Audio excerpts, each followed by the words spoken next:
এই আওয়াজগুলো কিসের? কেউ কি ভূতিস্থানে হামলা করে দিয়েছে নাকি? জস তখনই তার গানটা নেয় এবং তার জানলা দিয়ে দেখে তো অনেকগুলো ভূত জসের বাড়িটাকে ঘিরে ফেলেছিল। এরা তো আমাকে নিশ্চিন্তে ঘুমোতেও দেবে না। জস ভূতেদের টেক্কা দেওয়ার প্ল্যান বানাতে থাকে। তখনই একটা ভূত চিৎকার করে বলে, জস বাইরে বেরিয়ে আসো, আজ তোমাকে আমরা ছাড়বো না। জস বুঝে যায় যে ভূত প্ল্যান করে এসছে। জস তার পকেটে অনেকগুলো ফায়ারগুলি রেখে নেয়।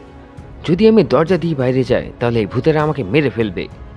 জস ভূতেদের সাথে ফাইট করার জন্য দরজা দিয়ে বাইরে যেতে পারবে না, তাই জস পিছনের দরজা দিয়ে বাইরে যাওয়ার চেষ্টা করে। পিছনের দরজার কাছেই একটা গাছ ছিল, কিন্তু জস গাছের সাহায্যে নামে না, সোজা লাফিয়ে পড়ে। জসের অনেক চোটও লাগে। জানলা থেকে নিচে আসার পরে জস এগিয়ে যেতে থাকে। একটা ভূত জসের সামনে উঠছিল এবং তার হাতে একটা বল্লম ছিল। সেই ভূতটা ধীরে ধীরে জসের দিকে এগোতে থাকে। এরকম ভয়ানক ভূত আমি তো কখনো দেখিনি। জস চিন্তায় পড়ে যায়। সে কিছুই বুঝতে পারছিল না যে ভূতেরা ভূতিস্থান পর্যন্ত পৌঁছলো কি করে। এই ভূতেরা তো আবার ঘোস্ট ইউনিভার্স থেকে আসেনি। যদি এরকমটা হয়ে থাকে তাহলে জসকে কোনো রকমে ঘোস্ট ইউনিভার্সের দরজাটাকে ভাঙতে হবে। আমি যদি এখানেই দাঁড়িয়ে থাকি তাহলে এই ভূতেরা আমাকে ধরে ফেলবে। এই ভূতটা যদি জসকে দেখে নেয় তাহলে গন্ডগোল হয়ে যাবে। সে সব ভূতেদের বলে দেবে। জস পাশে থাকা ঘাসের মধ্যে লুকানোর চিন্তা ভাবনা করে। জস শুয়ে শুয়ে এগিয়ে যায় এবং ঘাসে গিয়ে লুকিয়ে পড়ে। তখনই হঠাৎ জসের ফোনটা বেজে ওঠে। আরে বাবা, আমি তো মোবাইলটা সাইলেন্ট করতেই ভুলে গেছি। জস তখনই তার মোবাইলটা বন্ধ করে নেয়, কিন্তু ততক্ষণে একটা ভূত জসকে দেখে ফেলে এবং তার বল্লম দিয়ে জসের উপর হামলা করে দেয়। জস নিজের জায়গা থেকে সরে যায় এবং বল্লমটা সোজা তার কাছে এসে পড়ে। প্রাণ বাঁচলো, এটাই অনেক। জস তখনই তার গান দিয়ে সেই ভূতটাকে ধরার চেষ্টা করে, কিন্তু ততক্ষণে অন্য একটা ভূত চলে আসে সেখানে। জস আবারও ঘাসের মধ্যে লুকিয়ে পড়ে। মনে হচ্ছে সে আমাকে দেখতে পায়নি। জস ঘাসের মধ্যেই লুকিয়েছিল, তাই তাকে দেখা যাচ্ছিল না। কিন্তু দ্বিতীয় ভূতটা বুঝে যায় যে জস ঘাসের মধ্যেই লুকিয়ে আছে। দ্বিতীয় ভূতটা তার জাদু করে এবং সে ঘাসের মধ্যে সবকিছু দেখতে পায়। জসও ঘাসের মধ্যে লুকিয়েছিল। সবাই এখানে চলে আসো, জস দ্য কনস্ট্যান্টার এখানে লুকিয়ে আছে। ভূতের আওয়াজ শুনে জসও বুঝে যায় যে সব ভূতেরা তার লোকেশন জেনে গেছে। হয়ে যাও তৈরি, এবার হবে ঢাই ঢাই। কিন্তু ততক্ষণে সব ভূতেরা মিলে জসকে ঘিরে ফেলেছে। আমি হলাম জস দ্য ঘোস্ট হান্টার, এখনই তোমাদের করে দেবো ছুমন্তর। সব ভূতেরা মিলে হাসছিল। তখনই জস আরামসে তার ঘড়ির বাটনটা টিপে দেয় এবং জসের গাড়িটা উড়তে উড়তে তার কাছে চলে আসে। জস তখনই তার গাড়িতে বসে যায় এবং হাওয়াতে উঠতে শুরু করে। সব ভূতের মিলে জসের উপর হামলা করে দেয়, কিন্তু জস তার বাইকের হ্যান্ডেল ছেড়ে দেয় এবং দুটো হাত দিয়ে ফায়ারগুলি ভূতের উপর ফেলতে শুরু করে। কিন্তু তখনই একটা ভূত তার তলোয়ারটা সেই গাড়ির চাকায় মেরে দেয়, যাতে সেই বাইকটা ডিসব্যালেন্স হয়ে নিচে পড়তে শুরু করে। নিজের প্রাণ বাঁচানোর জন্য জস বাইক থেকে লাফিয়ে যায়। যদি আমি নিচে পড়ে যাই তাহলে পুরো হাড়গোড় ভেঙে যাবে আমার। জস তার গান দিয়ে হাওয়ার প্রেসার বানায় এবং ঘাসের দিকে মুভ করতে শুরু করে এবং শেষমেশ ঘাসের উপর পড়ে যায়। কিন্তু তার বেশি চোট লাগে না, কিন্তু মাটিটা ভেজা হওয়ার জন্য তার সব জামা কাদায় ভরে যায়। জস দাঁড়াবার চেষ্টা করে, কিন্তু ততক্ষণে একটা ভূত তার বল্লমটা জসের গলায় ঠেকিয়ে দেয়।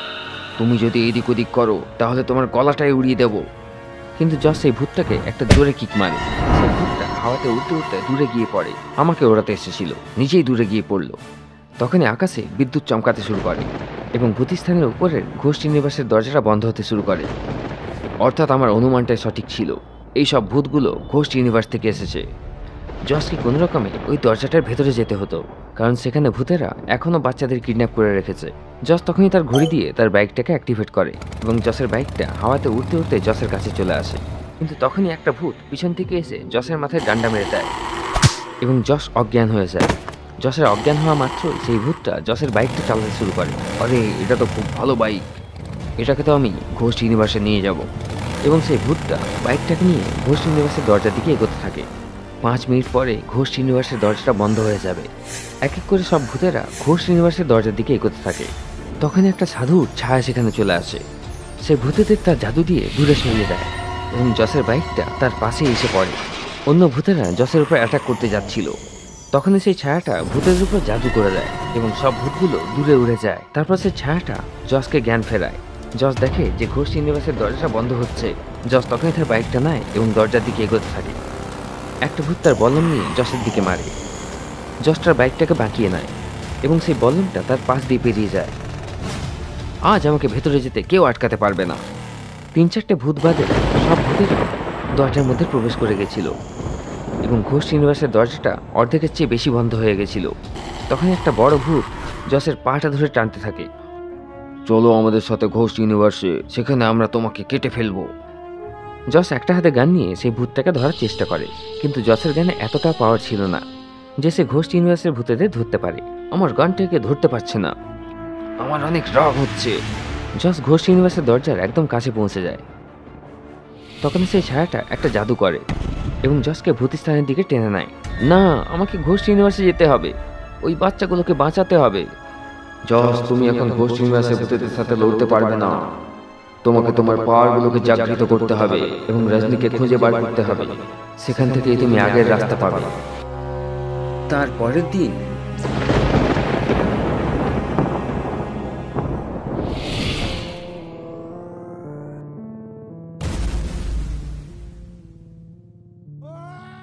জস ভূতিস্থানে ঘোস্ট ইউনিভার্সের ব্যাপারে রিসার্চ করছিল, কিন্তু এখনও জস কিছু বুঝতে পারছিল না যে ঘোস্ট ইউনিভার্সের ভূতেরা পৃথিবীতে কেন আসে, তারা আসলেই কি চায়, আর ঘোস্ট ইউনিভার্সের কালো দুনিয়ায় এত বাচ্চা কি করছে, জস তাদেরকে কিভাবে ফিরিয়ে আনবে। আমার তো মাথা খারাপ হয়ে যাচ্ছে। তখন জস বিদ্যুৎ চমকানোর আওয়াজ পায়। এই কিছুক্ষণ আগে তো আকাশ একদম পরিষ্কার ছিল, তাহলে হঠাৎ বিদ্যুৎ চমকাচ্ছে কি করে? নিশ্চয়ই কোনো গন্ডগোল আছে। জস বাইরে এসে দেখে তো আকাশে কিছু চকচক করছিল। এটা তো আবার এলিয়েন নয়। জস তখনই তার ল্যাব থেকে টেলিস্কোপ নিয়ে আসে এবং আকাশের দিকে দেখে। তো আকাশের দৃশ্যটা দেখে জস অবাক হয়ে যায়। আকাশের মধ্যে ঘোস্ট ইউনিভার্সের দরজাটা তৈরি হচ্ছিল, আর এই দরজাটা আমাদের পৃথিবীতে খুলতো। অর্থাৎ পৃথিবীতে আবার ঘোস্ট ইউনিভার্সের দরজাটা খুলে যাবে। জস তখনই কিট্টু সেই দুটো পাথর আবার ঘষতে থাকে, কিন্তু স্টোনগুলোর থেকে ধোঁয়া বেরোয় না, অর্থাৎ কিট্টু এখন আসতে পারবে না। জস তখনই তার বাইক নিয়ে ঘোস্ট ইউনিভার্সের দরজাটা খোঁজার জন্য বেরিয়ে পড়ে। অন্যদিকে কিট্টু তার ভাই মিট্টুর সাথে খেলছিল। কিট্টু লুকোচ্ছিল এবং মিট্টু তাকে খুঁজে বার করছিল। কিট্টু একটা গাছের পিছনে লুকিয়ে পড়ে, কিন্তু মিট্টু আগের থেকেই গাছের উপরে ছিল। আরে দিদি, আমি তো তোমাকে খুঁজে নিয়েছি। তখনই ভুল করে মিট্টুর পাটা পিছলে যায় এবং সে গাছ থেকে নিচে পড়ে যায়। কিট্টু হাসতে শুরু করে দেয়। তো মিট্টু বলে, আমি আর খেলবো না তোমার সাথে। তাদের মস্তির মাঝখানে কিট্টু জসের সিগন্যালটা পেয়ে যায়। মনে হচ্ছে জসের আমার হেল্প চাই, আমাকে এখনই যেতে হবে। কিট্টু তখনই তার ভাই মিট্টুকে তার বাড়িতে রেখে আসে এবং তখনই ভূতিস্থান পৌঁছে যায়। জস ভূতিস্থানে ছিল না। অন্যদিকে জস জঙ্গলের মধ্যে ঘোস্ট ইউনিভার্সের দরজাটা খুঁজছিল। রাস্তাতে জস একটা বাচ্চাকে দেখতে পায়। সেই বাচ্চাটা স্কুলের ইউনিফর্ম পরেছিল এবং তার কাছে স্কুলের ব্যাগ ছিল। জস কিছু বুঝতে পারল না যে এত রাতের বেলায় এই বাচ্চাটা জঙ্গলে কি করছে। জস তখন সেই বাচ্চাটার কাছে যায়। তুমি এত রাতে এখানে কি করছো এবং তোমার ঘর কোথায়? কিন্তু সেই বাচ্চাটা কিছুই বলে না। জসের টেনশন হতে শুরু করে। আমার তো কিছু গন্ডগোল লাগছে। জস সেই বাচ্চাটার হাত ধরে জিজ্ঞেস করার চেষ্টা করে, কিন্তু জস যখন সেই বাচ্চাটাকে টাচ করে তার জোরে কারেন্ট লাগে এবং জস দূরে গিয়ে পড়ে। আরে এটা কি হচ্ছে আমার সাথে? এই ছোট বাচ্চাটা আমাকে তুলে ফেলে দিল। জস তখনই দাঁড়িয়ে পড়ে, কিন্তু ততক্ষণে সেই বাচ্চাটা গায়েব হয়ে গেছিল। জস কিছুই বুঝতে পারে না যে তার সাথে এটা কি হয়ে গেল এবং সেই বাচ্চাটা কে ছিল যে সে তার মতো একটা ঘোস্ট হান্টারকে এইভাবে হাওয়াতে উড়িয়ে দিল। কিন্তু এই সময় ঘোস্ট ইউনিভার্সের দরজাটা পৃথিবীতে খুলছিল, তাই সেখানে পৌঁছানো সবচেয়ে বেশি দরকার ছিল। জস তখনই ঘোস্ট ইউনিভার্সের দরজাটা খুঁজে পার করার জন্য বেরিয়ে পড়ে, কিন্তু সেই বাচ্চাটা কে ছিল এটা এখনো রহস্যই ছিল। কিন্তু তখনই রাস্তায় জসের মোবাইলের রিংটোন বাজে। মনে হচ্ছে কোনো কেস এসছে। জস তখনই কলটা রিসিভ করে। তো ওই পার থেকে ববি বলে, স্যার আমাকে বাঁচিয়ে নিন। আরে কিন্তু তার আগে এটা তো বলো কি হয়েছে। তখন ববি জসকে বলে যে তার বাড়ির বাইরে সুইমিং পুলে হঠাৎ করে কিছু একটা হতে শুরু হয় এবং দেখতে দেখতে সুইমিং পুলের ভেতর থেকে ভূতেরা বাইরে বেরোতে থাকে। মনে হচ্ছে এবার ঘোস্ট ইউনিভার্সের দরজাটা ববির সুইমিং পুলে খুলেছে। জস পুরো স্পিডে বাইক চালিয়ে ববির ঘরে পৌঁছে যায়, কিন্তু ববি সেখানে ছিল না। মনে হচ্ছে ঘোস্ট ইউনিভার্সের ভূত ববিকে নিজেদের সাথে নিয়ে গেছে। জস তখনই তার ঘড়ির একটা বাটন টেপে এবং তার ঘড়ি থেকে নীল রঙের আলো বেরোতে শুরু করে। জস ব্লু লাইট দিয়ে সুইমিং পুলের মধ্যে দেখে তো সেখানে ঘোস্ট ইউনিভার্সের দরজাটা খোলা ছিল। জস দেরি না করে তখনই সুইমিং পুলে লাফ মেরে দেয়, কিন্তু জস ঘোস্ট ইউনিভার্সের ভেতরে যেতে পারে না। জস অনেকবার ট্রাই করে, কিন্তু তার সব চেষ্টায় বিফল যাচ্ছিল। পুরো ভিজে গেলাম, কিন্তু ভেতরে যেতে পারলাম না। জসের টেনশন হতে শুরু করে, কারণ কোনো মতে তাকে ঘোস্ট ইউনিভার্সের ভেতরে যেতে হতো। জস তখনই কিট্টুকে ডাকার কথা ভাবে, কিন্তু তার পকেটে স্টোনগুলো ছিল না। আরে বাবা, আমি জলদিতে স্টোনগুলো আনতে ভুলে গেছি। অন্যদিকে কিট্টু জসকে খুঁজে বেড়াচ্ছিল, কিন্তু সে জানতো না যে জস কোথায়। এদিকে জসের নজর সুইমিং পুলের কাছে রাখা ড্রামে পড়ে। ড্রামের নিচে কারো একটা পা দেখা যাচ্ছিল। এটা তো আবার ববি নয়। জস ড্রামটা তুলে দেখে তো ড্রামের নিচে একটা বাচ্চা লুকিয়েছিল। আরে বাবু, তুমি এখানে কি করছো? স্যার, এখানে এখনই অনেকগুলো ভূত এসেছিল। এবং আমার বন্ধু ববিকে সুইমিং পুলের মধ্যে নিয়ে চলে গেছে। কিন্তু এই ভূতগুলো বাচ্চাদের ঘোস্ট ইউনিভার্সে কেন নিয়ে যাচ্ছে? জস এই বাচ্চাটাকে তার পকেট থেকে একটা চকলেট বার করে দেয়, কিন্তু তখনই সুইমিং পুলের মধ্যে আবার চাঞ্চল্যের সৃষ্টি হয় এবং বাচ্চাটা ভয় পেতে শুরু করে। স্যার, মনে হচ্ছে ভূতগুলো আবার চলে এসছে। জস তখন সেই বাচ্চাটাকে তার পিছনে লুকিয়ে ফেলে। দেখতে দেখতে সুইমিং পুল থেকে অনেকগুলো ভূত বাইরে বেরোতে শুরু করে। বাচ্চাটাকে আমাদের কাছে দিয়ে দাও, নইলে আমরা তোমাকেও নিয়ে চলে যাবো আমাদের সাথে। আরে বাবা, আমি তো নিজেই ভূতদের ধরি, আর তোমরা আমাকে ধরবে বলছো? জস তার ঘড়ি থেকে সাদা রঙের আলো বেড়ে ভূতের সাথে ফাইট করতে শুরু করে, কিন্তু জস কিছু করার আগেই আরেকটা ভূত জসের উপর হামলা করে দেয়। কিন্তু জসের পাওয়ারগুলো ঘোস্ট ইউনিভার্সের ভূতের কাছে কিছুই ছিল না। জস বেশিক্ষণ ঘোস্ট ইউনিভার্সের ভূতেদের সাথে মোকাবিলা করতে পারবে না। ধীরে ধীরে জস কমজোর হতে শুরু করে এবং সব ভূতগুলো হাসতে শুরু করে। এটা দেখে ড্রামের পিছনে লুকিয়ে থাকা বাচ্চাটা একটা পাথর তুলে ভূতেদের মারে। আমি তোমাদের ছাড়বো না। কিন্তু তখনই সব ভূতেরা মিলে জসের উপর হামলা করে দেয়। জস খুব জোর আহত হয়ে নিচে পড়ে যায়। এর মধ্যে সুযোগ বুঝে একটা ভূত বাচ্চাটাকে ধরে ফেলে এবং সব ভূতগুলো আস্তে আস্তে সুইমিং পুলের মধ্যে ঘোস্ট ইউনিভার্সে যেতে শুরু করে। বাচ্চাটা জোরে জোরে কাঁদতে শুরু করে, বাঁচাও বাঁচাও। বাচ্চাটার আওয়াজ শুনে জস দাঁড়িয়ে পড়ে এবং বাচ্চাটাকে বাঁচানোর জন্য সুইমিং পুলে লাফ মেরে দেয়। কিন্তু জস ঘোস্ট ইউনিভার্সের গেটের ভিতরে যেতে পারছিল না। জসের খুব রাগ হয়ে যায়। রাগের ফলে তার ভিতর থেকে লাল রঙের রেডিয়েশন বেরোতে শুরু করে। জসের সব আঘাত ঠিক হতে শুরু করে এবং জস তখনই ঘোস্ট ইউনিভার্সের ভেতরে পৌঁছে যায়। আরে, এটা কি হলো আমার সাথে? জস তখনই বাচ্চাটাকে খুঁজতে শুরু করে, কিন্তু সেই ভূতেরা সেই বাচ্চাটাকে নিয়ে ঘোস্ট ইউনিভার্সে গায়েব হয়ে যায়। তখনই জস অনেকগুলো বাচ্চাকে দেখতে পায়। সব বাচ্চাগুলোই অজ্ঞান ছিল এবং গাছ থেকে ঝুলছিল। জস তখনই বুঝে যায় যে এদের মধ্যে কোন বাচ্চাটা ববি। জস তখনই ববির কাছে যায়, কিন্তু ববি অজ্ঞান ছিল। জস ববির জ্ঞান ফেরাতে চেষ্টা করে, কিন্তু ববি জ্ঞান ফিরে পায় না। জস সবেমাত্র সুইমিং পুল থেকে এসছে, তাই তার সব জামা কাপড় ভেজা। জস তখনই তার জামাটা খুলে নিংড়ে দেয় এবং সেটা থেকে অনেক জল পড়তে শুরু করে।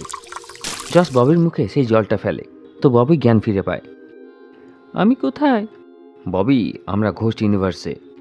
এরপর জস ববির সাথে ঘোস্ট ইউনিভার্স থেকে বাইরে যাওয়ার রাস্তাটা খুঁজতে শুরু করে। জসের অনুভূত হয় যে গাছের পিছনে কেউ রয়েছে। মনে হচ্ছে আমাদের কেউ দেখছে। আমি গিয়ে দেখে আসছি। গাছের পিছনের দৃশ্যটা দেখে জস অবাক হয়ে যায়। গাছের পিছনে রজনী ছিল। এটা আমি কি দেখছি? আমার নিজের চোখে কি আমাকে ধোঁকা দিচ্ছে? রজনীও জসকে দেখে ফেলে। জস রজনীর কাছে যেতে শুরু করে। তখন সেখানে একটা বড় ভূত চলে আসে এবং পিছন থেকে ধরে জসকে একটা কাঁচের বোতলে ভরে দেয়। আমাকে কোনো রকমে জসকে বাঁচাতেই হবে, কারণ ঘোস্ট ইউনিভার্সের দরজাটা যে কোনো সময় বন্ধ হতে পারে। রজনী তার জাদু করে সেখান থেকে গায়েব হয়ে যায়। ভূতটা রজনীকে এদিক ওদিকে খুঁজতে শুরু করে। তখন রজনী পিছন থেকে এসে সেই ভূতের কাছ থেকে বোতলটা ছিনিয়ে নেয় এবং নিচে ছুঁড়ে মারে।